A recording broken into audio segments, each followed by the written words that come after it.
Welcome to the vocabulary lesson for no failure. Let's begin. Our first word is feedback. Feedback. There is no failure. There is only feedback. Feedback just means information that comes to you after an action. Ooh, it's a bit long explanation. What does that mean? It means you do something and then something happens, right? There's a reaction. There's a consequence. Well, that's what feedback is. Feedback is a consequence or reaction. For example, if I try to memorize 10,000 new words, I study a vocabulary book, and I do this for 5 days. I will get feedback. There will be results. So maybe 1 month later, I forget all the words. Well, that information, that reaction, that result is feedback. It means it's something I can learn from. It's information that comes back to you, right? You do something, and then information comes back. A result comes back. A reaction comes back. Something happens. There's some kind of information after you do something, after you say something. We call that feedback. It's the information that comes back to you. It's how you learn. You learn from feedback. You do something, and then something happens. Maybe something good happens, maybe something bad happens.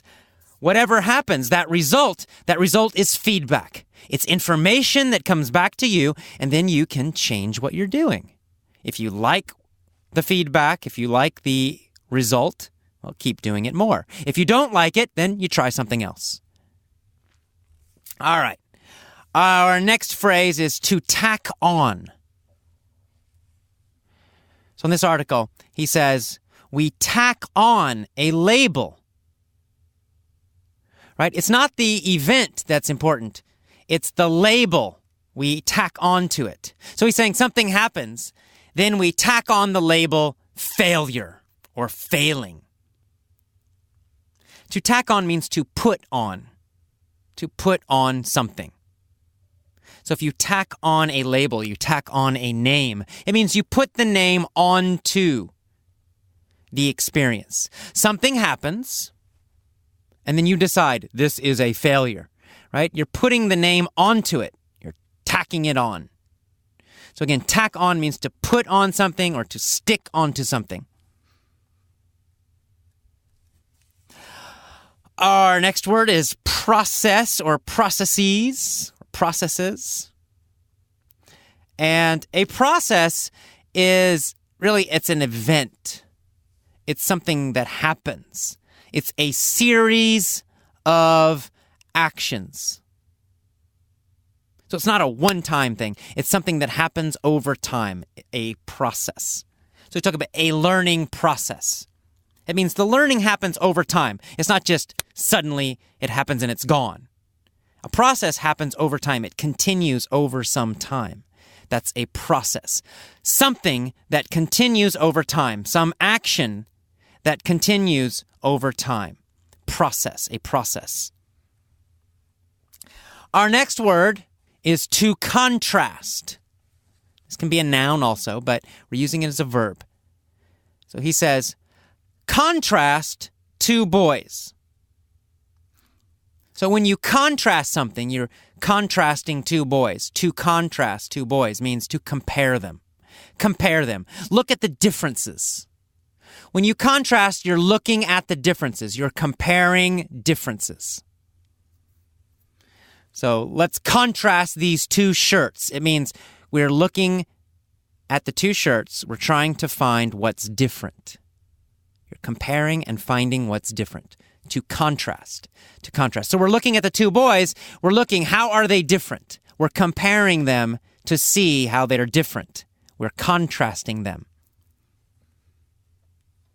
It says boy 1 and boy 2, they're both learning how to ride bicycles. And they're both fumbling and falling down. To fumble means to drop something, or to be clumsy. To be clumsy. So when you fumble, it means you drop something or you almost drop it. So if you're on a bike, it means you almost fall on the bike, or you actually do fall on the bike. So again, fumbling has this idea of dropping something accidentally, or almost dropping it. Maybe you're, oh my God, oh, right, I've got a pin in my hand and oh, it's going to fall, but it doesn't fall. I'm fumbling it. It's almost falling. Or even if it does fall, you can say, I fumbled it, and it fell out of my hands, or it fell down. That's to fumble.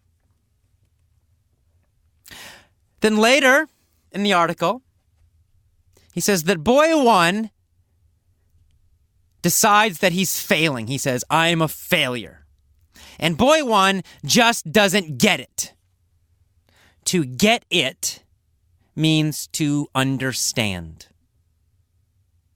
So to get it, to get something, means to understand it.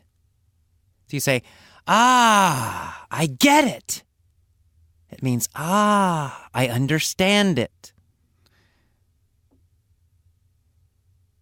Or I don't get it. It's another common phrase. I don't get it. I don't get it. It means I don't understand it. I don't understand it. So to get it or to get something means to understand it, to understand something. And then we have another phrase, a little bit similar, but a different meaning. To get something out of it. So to get out of it, or to get anything out of it, or to get something out of it.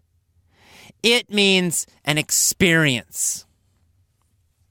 So for example, you say, I didn't get anything out of that class.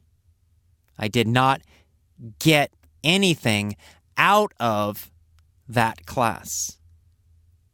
To get something out of it means to get a benefit. To get a benefit, a learning experience, or something else.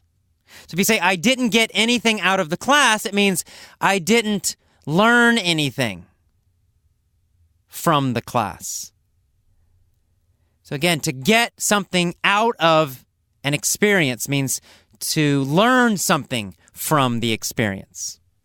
Or you could say the opposite. I got a lot out of that class. I got a lot out of that class. It means I learned a lot from that class. So I got a lot out of it. I learned a lot from it. Same meaning. Our next phrase is to beat yourself up. To beat yourself up. And he says, boy 2 develops his bicycle riding skill because he doesn't beat himself up. He doesn't label himself as a failure. To beat yourself up means to criticize yourself. Quite simple. It means you say negative things about yourself. You criticize yourself. You beat yourself up.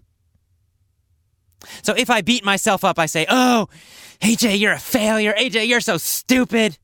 AJ, you suck. You're a bad teacher. Right? I'm beating myself up. I'm saying bad things to myself, beating myself up. So he's saying smart people do not beat themselves up. Smart people do not say bad things to themselves. They don't say, I'm a failure. They don't beat themselves up.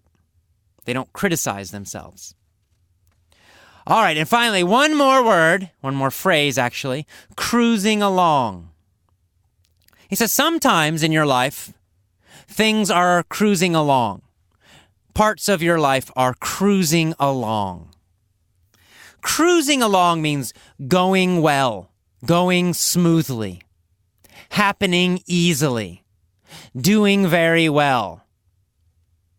You say, oh wow, my business is cruising along.